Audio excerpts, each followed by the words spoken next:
My YouTube channel Vyom study को like and subscribe जरूर करें और नीचे दिए गए बेल आइकन को जरूर दबाएं जिससे कि हमारी नोटिफिकेशन आपको मिले। स्टूडेंट्स, आज मैं आपको विशेषण की अवस्थाएं पढ़ाऊंगी। तो विशेषणों के तुलनात्मक रूप क्या होता है, ये देखो। दो वस्तुओं के गुणों गुणों हो चाहे अवगुण हो के मिलान को तुलना कहते हैं। कि गुणों और अवगुणों के बीच में जो तुलना होती है उसको तो तुलनात्मक रूप कहते हैं। तुलना की दृष्टि से विशेषण की तीन अवस्थाएं होती हैं।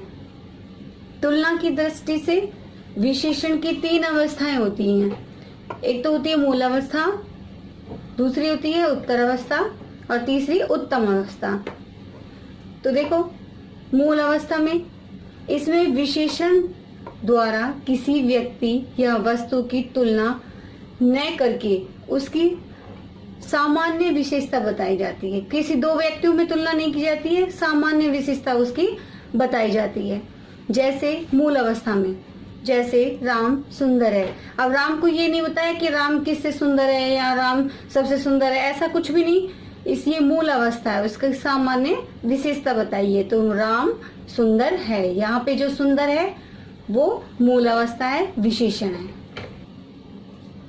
दूसरे नंबर पर है उत्तम अवस्था। उत्तम में क्या है, तम पीछे का ध्यान रखना है। इसमें विशेषण द्वारा व्यक्तियों या वस्तुओं की तुलना करके एक की अधिकता या न्यूनता बताई जाती है, या अधिकता बताई जाती है या न्यूनता बताई जाती है। दो व्यक्तियों में तुलना हो जाती है, जैसे राम मोहन से सुंदर है।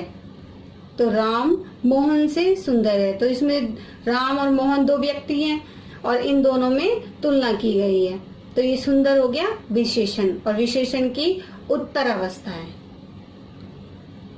थर्ड नंबर पे देखो उत्तम अवस्था।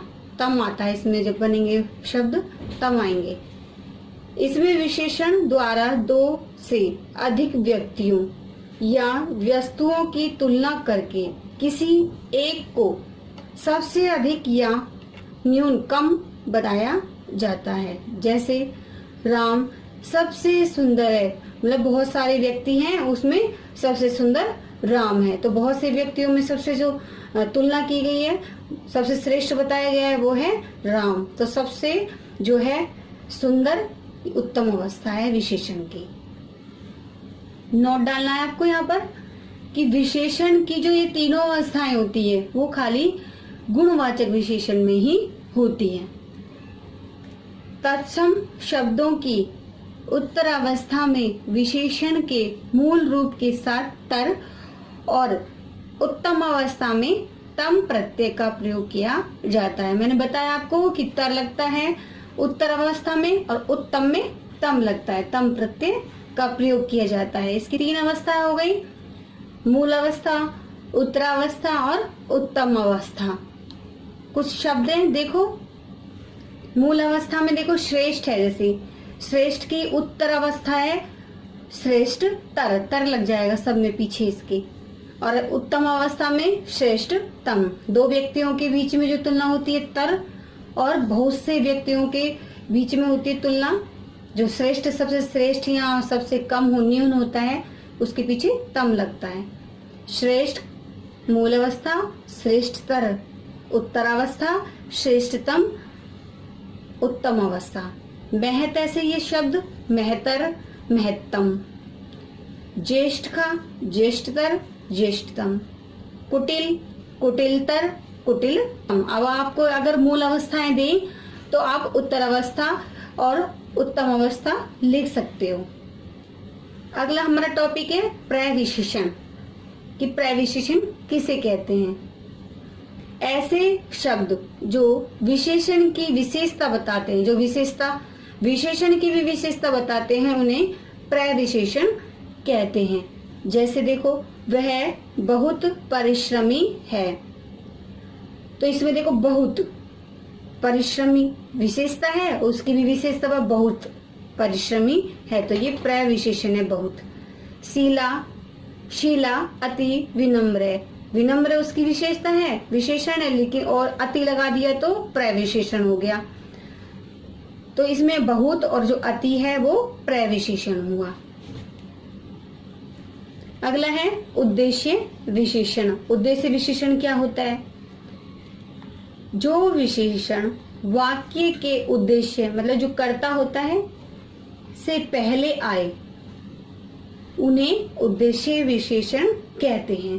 देखो जैसे उदाहरण से समझा जाएगा, बुद्धिमान व्यक्ति सदा सफल होता है। तो इसमें जो व्यक्ति है वो कर्ता हुआ और बुद्धिमान विशेषण हुआ, तो ये उद्देश्य विशेषण हो गया। व्यक्ति कर्ता है और कर्ता से पहले जो विशेषण आता है उसे उद्देश्य विशेषण कहते हैं। ऐसे ही अगला है सुंदर वस्तु सभी को अच्छी लगती है। तो इसमें जो वस्तु है उसकी विशेषता है सुंदर, तो ये जो कर्ता के आगे आया है, पूर्व में आया है, तो ये उद्देश्य विशेषण हुआ। अगला है विधेय विशेषण। ये क्या है कि कभी जो विशेषण है विशेष्य के बाद में भी प्रयुक्त होता है। जैसे उसमें उद्देश्य में तो पूर्व में आया था, वाक्य के पूर्व में, वो कर्ता के पूर्व में विशेषण आया, उसे उद्देश्य विशेषण कहा। और जो विशेष्य के बाद में आए विशेषण विधेय विशेषण कहते हैं। जैसे उदाहरण देखो, वह चित्र आकर्षक है। तो देखो यहाँ पे जो विशेष्य चित्र है और वो बाद में आई है, इसकी विशेषता आकर्षक है, तो इसको विधेय विशेषण कहेंगे। जो विशेष्य की विशेषता बाद में बताता है, विशेष्य के बाद में आता है, वो विधेय विशेषण होता है। तुम्हारा घर बड़ा है। अब घर की विशेषता है कि वो बड़ा है, तो ये जो इसके बाद में आया है तो ये बड़ा है, ये विधेय विशेषण हुआ। अगला है संबंध विशेषण। कभी कभी संज्ञा तथा सर्वनाम के संबंध तथा सर्वनाम के संबंधवाचक रूपों को विशेषण की तरह प्रयुक्त किया जाता है।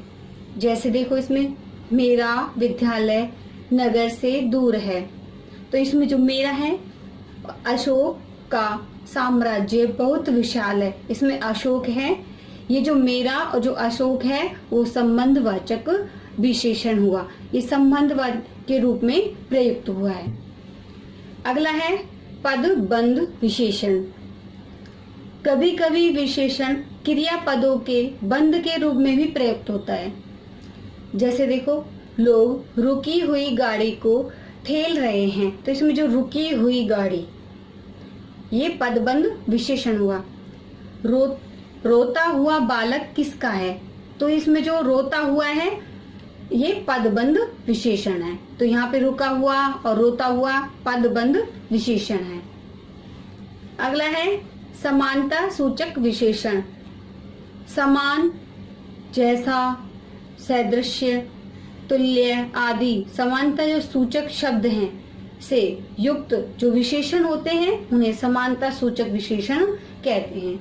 उदाहरण से देखो, सीता जैसी नारी और कौन है, तो सीता जैसी, चाणक्य जैसा, इनमें गुणों का वर्णन है, चाणक्य जैसा मंत्री मिलना दुर्लभ है, तो इसमें सीता जैसी और चाणक्य जैसा समानता सूचक विशेषण है।